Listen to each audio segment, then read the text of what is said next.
America की भयंकर जंग चल रही है और उसी बीच अमेरिकी सेना प्रमुख को हटा दिया गया, कुछ और आर्मी जनरल हटाए गए हैं, जिसके बाद चर्चाएं शुरू हो गई हैं कि क्या अमेरिकी सेना और ट्रंप सरकार में अनबन चल रही है। बीच युद्ध में सेना प्रमुख को जबरिया हटाना बहुत बड़ा फैसला है, उनका इस्तीफा होना बहुत बड़ा फैसला है। क्या सेना प्रमुख ट्रंप की बात नहीं मान रहे थे या कोई और बात है? आप देखिए, अमेरिकी सेना में इस्तीफे शुरू हो गए हैं। सेना प्रमुख और रक्षा मंत्री में अनबन की खबर है, मन मुताबिक नतीजे नहीं देने का आरोप है। अमेरिकी अटॉर्नी जनरल को भी हटा दिया गया है। अब सवाल उठ रहा है कि ऐसा क्या हो गया कि बीच युद्ध में सेना प्रमुख को ही जबरिया हटा दिया।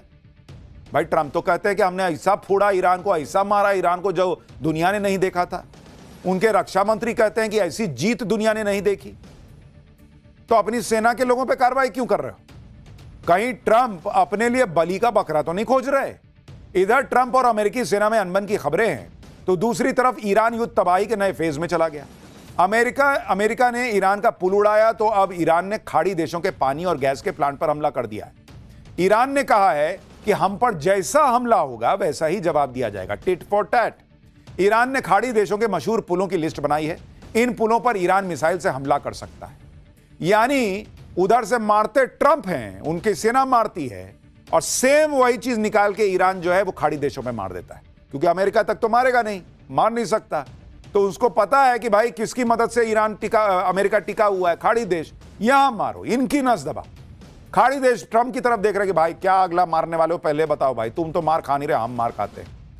खाड़ी देश उस आदमी की तरफ हो गए जो दो लोगों के बीच में फंसा हुआ है, लपाड़ जो है उनको पड़ रहा है। यानी जैसे को तैसा ईरान के हमलों से खाड़ी देशों का इंफ्रास्ट्रक्चर तबाह हो जाएगा, लेकिन ट्रंप को इससे क्या ही फर्क पड़ रहा। ईरान युद्ध में तो अब ट्रंप को और बेइज्जत होना है। आज ही एक बड़ी खबर आई कि ईरान ने एक और अमेरिकी F-35 गिराने का दावा कर दिया।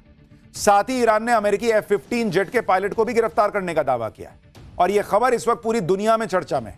जिस वक्त डोनाल्ड ट्रंप ईरान में अमेरिकी सैनिकों को उतारने की तैयारी कर चुके हैं और नई नई धमकी देकर इस युद्ध को और भड़काने की बातें कर रहे हैं, उसी वक्त अमेरिकी सेना में कैसे खलबली मच गई है, आज आपको देखना चाहिए। अचानक अमेरिकी सेना प्रमुख रैंडी जॉर्ज को जबरिया रिटायर करके उनसे इस्तीफा ले लिया गया, जबकि उनके कार्यकाल का भी 1 साल बचा हुआ था। रक्षा मंत्री पीट हेग्सेथ ने सेना प्रमुख को हटाने का आदेश दे दिया। US army chief Randy George का कार्यकाल 2027 में खत्म होने वाला था। आदेश के बाद सेना प्रमुख रैंडी जॉर्ज ने फौरन इस्तीफा दे दिया। उनकी जगह क्रिस्टोफर ला नेव को अमेरिकी सेना का प्रमुख बनाया गया है। उप सेना प्रमुख क्रिस्टोफर रक्षा मंत्री पीट हेग्सेथ के सहायक थे। सेना प्रमुख को हटाने के पीछे कोई वजह पेंटागन ने नहीं दी। आप सोचिए, एक डेकोरेटेड आर्मी जनरल जो सेना के प्रमुख भी थे, उनको अचानक हटा दिया गया अमेरिका में। इस तरह के फैसले तभी लिए जाते हैं जब युद्ध में आप मन मुताबिक नतीजे हासिल नहीं कर पा रहे हो।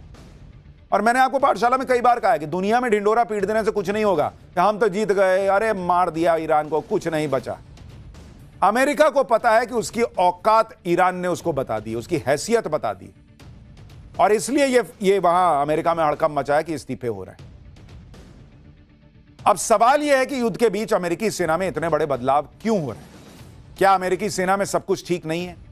कहा जा रहा है कि रक्षा मंत्री पीट हेग्सेथ और सेना प्रमुख के बीच संबंध ठीक नहीं थे।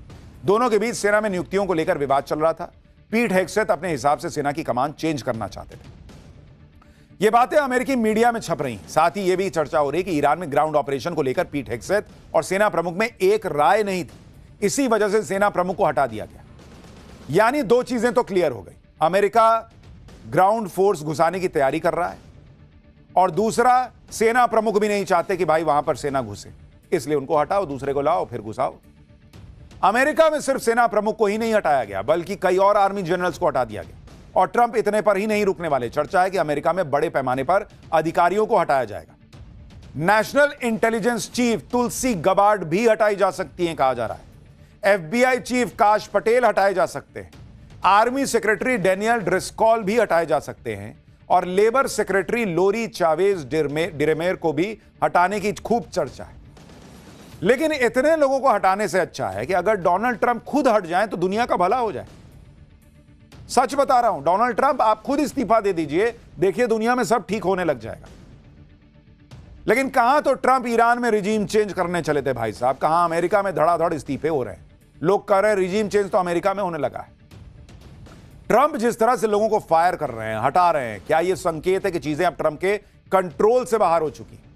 ईरान युद्ध में फंसे ट्रंप अब क्या बलि का बकरा खोज रहे हैं जिसके ऊपर वो सारा ठीकरा फोड़ सके, क्योंकि अमेरिका में ट्रंप की साख रसातल में पहुंच गई है। ईरान युद्ध के अलावा ट्रंप एप्स्टीन फाइल मामले में घिरे हुए हैं और अब ट्रंप ने अमेरिकी अटॉर्नी जनरल पाम बॉन्डी को भी हटा दिया है।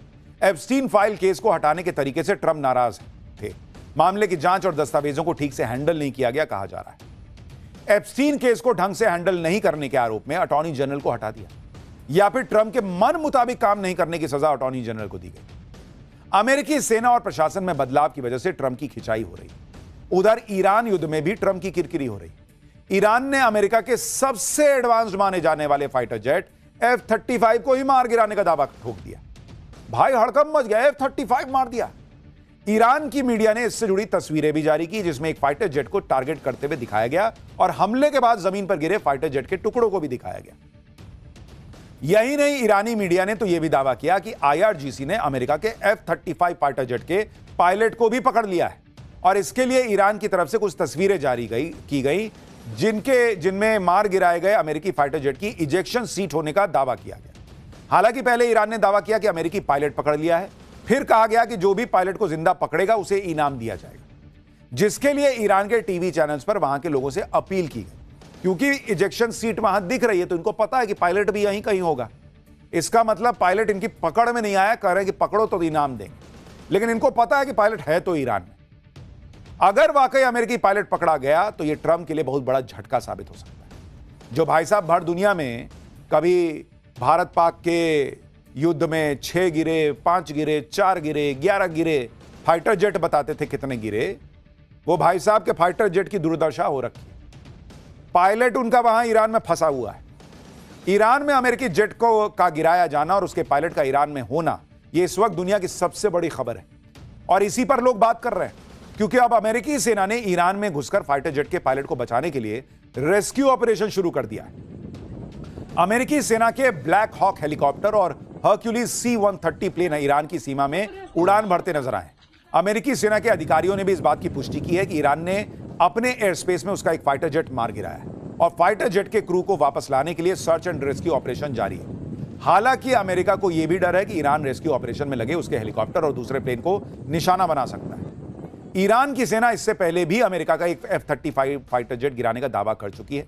उस वक्त अमेरिका ने बिना देर लगाए ईरान के दावों को खारिज कर दिया था, लेकिन इस बार F-35 क्रैश होने पर जिस तरह हड़कंप मचा है वो बता रहा है कि अमेरिका के लिए कितना बड़ा झटका है, क्योंकि F-35 को अमेरिका का सबसे आधुनिक और शक्तिशाली विमान बताया जाता था।